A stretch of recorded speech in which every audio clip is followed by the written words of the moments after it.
Welcome back. I'm Sam Hedden, and this is Now You Know. We're meeting with a very special guest. His name is Nathan Block. He is the owner and operator of Distant Calling Pictures, a local LLC filmmaking company. He's also an owner and operator of Woodbury 10 Theater. He's done over 40 short films, and he was in concert promoting for over 14 years. I'm really excited for you to get to know him, and I think that this should be a lot of fun. Hi, Nathan. Thanks for joining me. Thanks for having me. Your background looks amazing. It's what, a dolphin? And who's the gentleman to your side there? Well, that's Arnold Schwarzenegger as he appeared on the latest advertisement for Terminator Dark Fate. And it seemed a tragedy to throw him away. After all, he said, "I'll be back." So he's back in the office. And so I take it you're in your office for the movie theater, correct? Yes, that's where I am, my messy theater office. Well, I guess that's a good place to start then. How long have you been working in films, like theaters, like those kind of environments? What got you into that?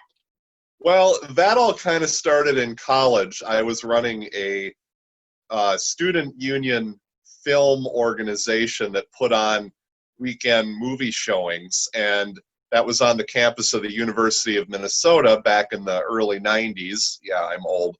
Deal with it. But I was listening to Ace of Base long before it was cool, so At any rate, I did that for 4 years during my college tenure, and then I liked it so much that I sort of got into the business right out of college. I started working for a local theater chain, and then the chain that I was working for ended up fragmenting, and they sold off a number of their local theaters, and I purchased one of them in 1998. It was the Plaza in Maplewood, and I ran that for quite a number of years. And then my former partner and I, business partner and I, who was my boss at the time, we went into business together in 2000, and we bought a number of theaters around the Twin Cities. And currently, the company that the both of us own together is the Woodbury 10 and also the St. Michael Cinema in St. Michael. So kind of a very nutshell version of it. But yeah, I've basically been in theaters now, movie theater ownership, for going on 30 years. I can't even believe that. So you've obviously been interested in film and theater for a very long time. Do you have a background in theater as well as film?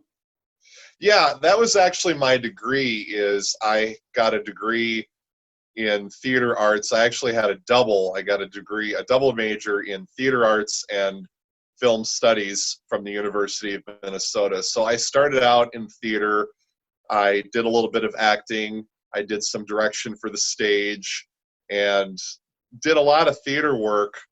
And I sort of transitioned out of that a little bit into really more of a film career, at least as far as the exhibition industry goes. But I still have a very healthy love of the theater and respect for anybody in the profession, and it's quite an amazing medium, and I wish that I would have been able to kind of keep my finger in it, but you can only do so much with the time that you have. So I decided to stay in film, where it is definitely been a passion of mine for quite a long time. So just for a fun fact, so our audience knows this, I know this, but I'm not sure how many people do. You directed a play in college, and it always astounds me that this was the first one you did, and I wonder if maybe it helped lead into your concert promoting. Do you want to tell us a little bit about that and where that came from? Holy cow, I can't believe you remember that.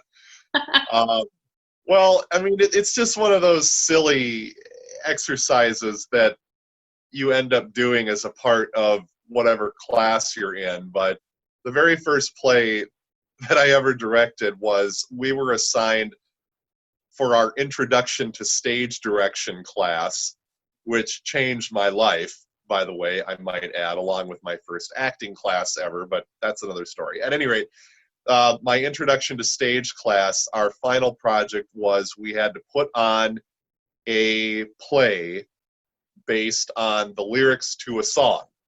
And that was the only dialogue that we could have, was the lyrics that were a part of the song. And who knows nowadays if this would ever even be, if you could ever do it with all the copyright laws and everything. But back then, when the internet was still basically just email, I don't think anybody was really all that concerned about things going viral. But the song that I chose, for those of you who know me, this is no surprise, but I chose Bohemian Rhapsody. And I had an epic production of about 16 or 17 people on stage, and it was quite a sight to behold for a very, very amateur junior production. But I will never forget the comment that my instructor wrote on my grade. She said, "This was very ambitious, and you should be very proud of what you accomplished." And it's funny how a little bit of good feedback like that will carry you forward, because I've always sort of carried that with me and into various other pursuits that I've done. So the moral of that story is, don't be afraid to pay somebody a compliment every now and again. Wow. Hey, just because I'm considered cold on film sets does not mean I don't pay compliments.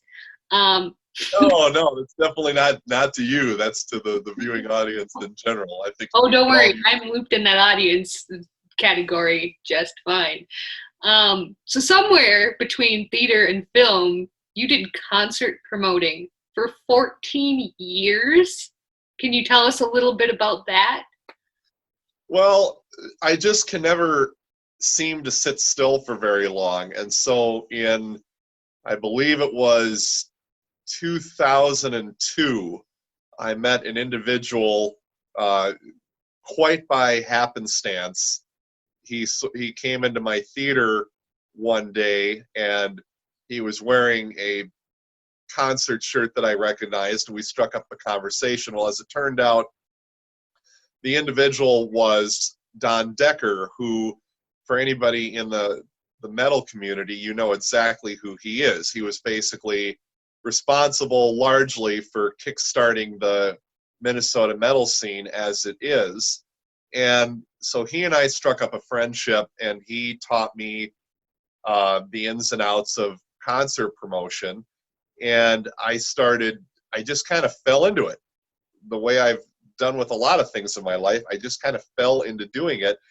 And it ended up becoming sort of a side business for me for basically 14 years. And I was doing it quite regularly. At one point, I was doing 2 or 3 shows a month, and I was doing a lot of them at Station 4, a small club in St. Paul that's unfortunately now shut down, on the corner of 4th Street and Sibley, which was almost my second home for a while because I spent so much time there.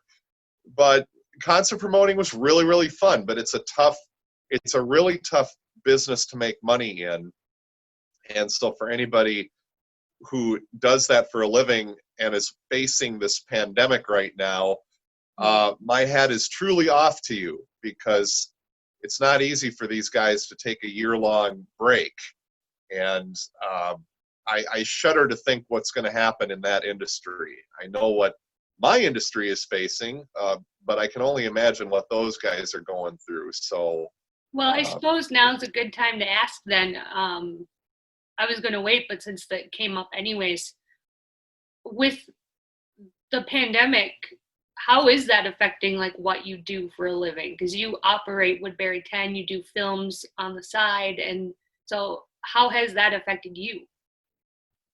well, I mean, like everything else, we're all shut down. My theaters have been closed since March 16th, obviously with all of the discouraging of gatherings of any kind.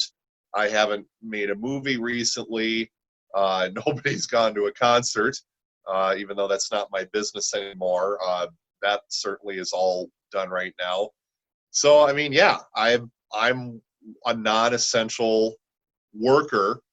So all of my stuff is shut down. So it's been a surreal couple of months for me to not do anything. So yeah, I don't know what else to say about that.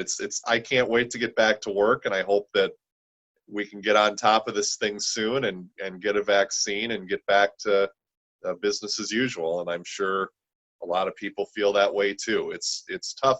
It's tough not to stay busy, and especially when uh, you got a lot going on and you've got a lot of goals and ambition. I know that a lot of people out there feel the same way. So here's to hopefully getting back to work soon.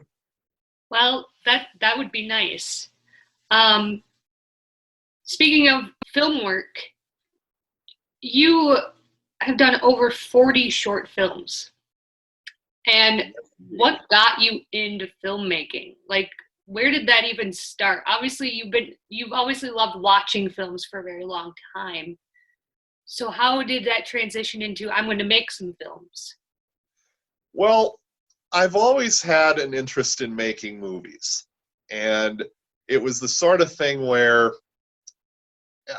I wish I would have started it earlier, honestly. I don't have regrets, and I don't want to sit here and sound like my life has been tragic or anything, because it hasn't. But film production was something that I wish I would have made more of an effort early on to sort of figure out how to do it.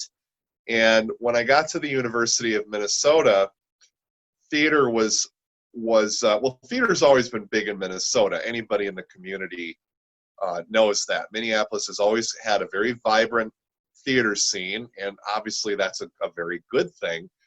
So theater was a natural thing for me to fall into, but at the time that I was going, and I know that that's changed now, but the University of Minnesota didn't have a film production degree. They had a film studies degree, which I just rolled right through because I was very anxious to learn about film, and um, it was wonderful to study it, and I certainly don't regret that at all. But I wish that I would have had an opportunity to learn at a collegiate level how to make films. So that was something that I had sort of kind of put on the shelf, and I just thought, well, maybe it'll happen someday, maybe it didn't. And then when you run your own business, you suddenly find yourself very, very busy. And so it wasn't until 2007 when somebody told me about the 48-hour film project that I decided, oh, wow, okay, now I've got an opportunity to sort of just dive in and do it. So I did that. I entered the 48-hour film project in 2007. And for those of you who may not be familiar with what that is, it's basically a competition where you make a film from the ground up in 2 days. You write, shoot, edit, direct, sound design, everything is done in 2 days. And so I decided to enter the contest, and I put together a small team comprised of some people I knew, some people I didn't know. I failed miserably at my first effort to make a film. We didn't finish the film. The film to this day has not been finished, and it was just bad. It was really a bad experience. I didn't know what I was doing, and well, at any rate, the thing just fell apart. So luckily, I don't like to lose. So in 2008, when the competition came around again, I entered and I said, by God, this is never going to happen to me again. And we finished, and I put together another team. We completed the film, and I'm very proud of it. It's not a great film by any stretch of the imagination, but that is not a reflection on anybody other than me, because I was in charge. But I'm still proud of it because it was my first one, and at least I did something. But progressively, I got better and better. I picked up people who were really serious about it, and we had a really great team. And in 2014, after about 5 years of just doing 48, where that was just sort of a once a year thing that I made films with my friends, and then we forget about it for another year. I just decided that I needed to do more of it. So in 2014, I made 4 films with the help of course, various people, and I entered a couple of other contests that had come up, and just progressively started doing more and more and more films, then entering Z-Fest some years later and trying to enter more prestigious festivals and competitions that were coming along. And that's not a slam on 48. I mean, 48 has come quite a ways through the years and has developed many good filmmaker, and now they're well respected enough that their stuff gets into the Cannes Film Festival every year. Or you can do it your way first, and then you can do it my way, and then we'll just see which is better.